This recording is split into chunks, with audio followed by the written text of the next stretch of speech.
So this is what I've been thinking about. Like, this is the question that I've had. And so one of the things that I've been thinking about is how organizations like teams and those types of organizations organize themselves hierarchically. And there's often a point, like a team captain or a coach, or maybe there's a few, but there's a sense in which they can maybe become the locus of consciousness of the team. And so the team does have a form of agency and consciousness, but it's expressed in a hierarchy through people, right? Yes. And so that's why you have a leader. And so the leader is actually the locus of consciousness for the group. So that's why I would think that the group probably does have a form of consciousness and agency, but it needs to happen in that way. It's not just automatic. It has to happen in a way in which there's a point, like a leader that is directing action and is also a reference point that we all agree on in order for what we're doing. And so in that way we can have, but like in your case, that's not what happened. So for example, like you said, all of a sudden two people are acting in unison towards a goal. And so, and there's no person, there's just a reason. The reason is what is making that body exist at that moment.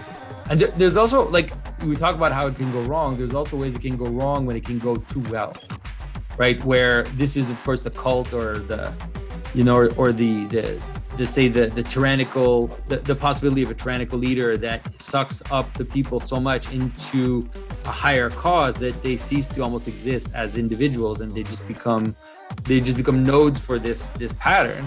And so then it can spiral because because there is like a real ecstasy in participating in something bigger than you. Like, that's a real thing. And so you can weaponize that towards bad intent or towards evils if you're capable. Like, if you're a charming cult leader, you can drag people in and make them really feel that sense, and it's real. It's not an illusion. It's really happening. But you can see, like, we can see it in hindsight when we look at movements like Mao's Cultural Revolution, for example.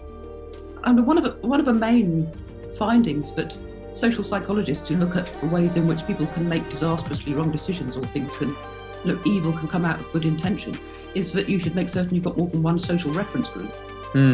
But so that if you go to work but you also belong to a church, or you could even be like a bridge club or anything different. No, you're right. This is something that I've been talking about recently too, which is that the buffer against this type of excess is a fractal identity system.